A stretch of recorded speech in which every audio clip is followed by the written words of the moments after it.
We continue from the last two episodes that had Hulk run after an escaping leader as he traveled through time trying to rewrite history so that he was in control and the Hulk family was no more. The Hulk family see that the present day is being covered by some kind of green smog and hear mysterious creatures howling outside. They wonder what Hulk is doing in the past, and we shift to his perspective as he finds himself in some dreary environment. He finds Leader, who is being giddy about something, and tries to interrogate him. Leader quickly spills the beans that they are in 1890 London, and that he plans to ally himself with Count Dracula of all people. Dracula arrives by a special train and hits Hulk straight on. Hulk is strong, however, and he manages to stop the train, which catches the interest of Dracula.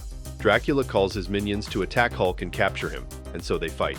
Leader does his usual shtick, trying to manipulate Dracula into striking a deal with him in exchange of knowledge, more power, and no more sun. However, he didn't calculate well enough and gets easily mind-controlled by an interested Dracula. Meanwhile, the Hulk family is fighting New York residents, who are all now vampires that are now trying to turn them into vampires themselves, or eat them if they refuse. Hulk manages to track down Dracula's train in the past, but gets attacked by Frankenstein's monster, who obviously doesn't recognize him yet. They smash each other for a bit, but Hulk manages to calm him down and convince him that he is a friend. They both infiltrate the Dracula mansion and free Werewolf by Night and the Living Mummy. We see Dracula enslaving Leader to do his bidding and grant him more power, but they get ambushed by the monster team, who try to stop them before their plan is in motion. It doesn't matter, however, as Dracula forces Leader to turn the machine on and cover the sky in the green smog we saw at the beginning. The Hulk family is hiding in one of the tall buildings above the heavy green smog and away from the vampires. They try to come up with a plan to turn this around and notice Dracula's castle, which prompts them to try and attack it.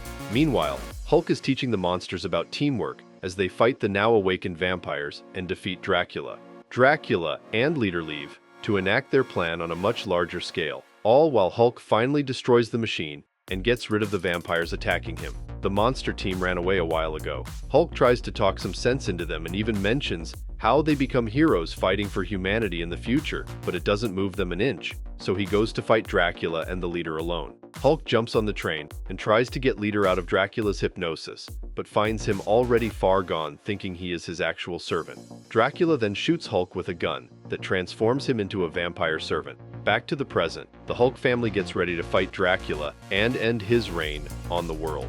But instead of finding Dracula, they find Vampire Hulk, who tells them how he killed Leader and Dracula since they did not want to serve him and his power.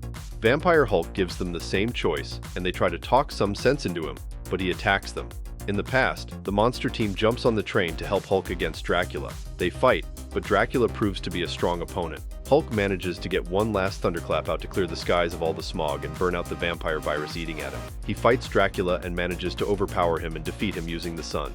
Leader immediately snaps out of the hypnosis and thanks Hulk for the help, momentarily before running away yet again using the time machine. Hulk and the monster team destroy the Gamma engine train before catching up to the Leader. In the present, we see the sun shining back and the vampires disappearing, with Vampire Hulk turning back to normal Hulk before swiftly disappearing from the timeline. The present time suddenly changes to Hydra iconography, with Leader statues erected everywhere. Meanwhile, we see the Hulk travel back to Europe in 1944. He realizes he is at a Hydra base and suddenly stands face to face with a young Captain America. Obviously, he doesn't recognize Hulk and starts attacking him on sight. Hulk manages to subdue him and get him to understand that he is on America's side. Captain America calms down, and they talk about their missions in this Hydra base, with the Captain looking to destroy the lab that is trying to replicate the super soldier serum, and Hulk looking for Leader, who is probably also trying to get to the lab.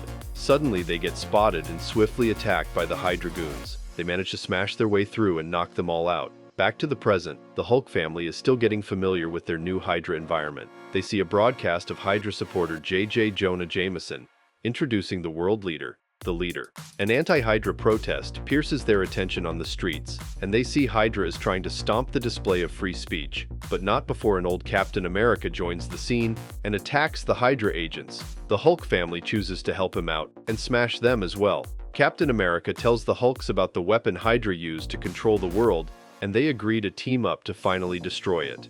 In the past, Hulk and Captain America infiltrate the Hydra base and meet Red Skull and the Leader, who reconstructed the lab that created Captain America. Leader uses gamma energy and super soldier serum and injects it into Red Skull. Hulk and Cap try to stop them, but it is too late, and Red Skull turns into the overpowered Green Skull. Hulk and Green Skull smash each other in a fight, and Green Hulk seems to overpower Hulk. Cap tries to join the fight but is swiftly shut down. Back to the altered present, Old Cap infiltrates the Hydra base that carries the ultimate weapon that won them the war. Leader spots them and is confused by their existence in this timeline, but attacks them anyway, so they don't foil his plans. The Hulk family are unable to put a dent into the Hydra's ultimate weapon, and the leader taunts them about his living gamma battery, which is basically just him torturing the Green Skull for eternity, it seems. She-Hulk tells everyone to stop thinking about fighting head-on, and they run away to recollect their thoughts and figure out a plan. Meanwhile, Hulk and Captain America are being restrained by Leader and Green Skull. Leader activates a machine that siphons Hulk's gamma energy, as Green Skull releases Captain America and forces him to pledge his allegiance to Hydra. Cap is distraught at the sight of a tortured Hulk, and he is forced to utter the words, "Hail, Hydra." Hey yo, what the fuck? Green Hulk is not convinced, however, and tries to get Cap to broadcast his surrender, but Cap outsmarts them and kicks away his shield to destroy the machine restraining Hulk. Hulk escapes and begins his usual smashing session with Leader and Green Skull. Back to the present, Old Cap gives a pep talk to the Hulks about never giving up and fighting for freedom. They are suddenly ambushed by the Leader and his ultimate weapon. He attacks them and they fight back after being touched by Old Cap's speech about freedom. They destroy half of the weapon structure and infiltrate the thing to surprise a scared Leader. Red Hulk absorbs some of the gamma energy and redirects it away from powering the weapon, which leads to it finally exploding. Meanwhile, Captain America and the Hulk beat the shit out of Leader and Green Skull, right before taking back the gamma energy away from Red Skull. And just as he was defeated, Leader manages to slip away yet again using the time machine. Hulk helps Cap destroy the plans in the lab before going after the Leader yet again. Old Cap thanks the Hulks before disappearing, and the entire Hydra timeline changing back to normal. The time machine shenanigans continue, and oh boy, I don't know about you, but I am having some fun with this series now. We got a fine Dracula episode, and a good Captain America episode. Good to see the Cap again. I wonder which heroes we will see next. This brings us to the end of today's video. Don't forget to leave a like and subscribe to our channel to get more videos like this one. Your support helps us grow. And tell me, what do you think of these two episodes? Would you consider a vampire Hulk stronger or cornier than a normal Hulk? Let me know in the comments below. I read all of them. And if you're watching till now, thank you. I'll see you in another video soon.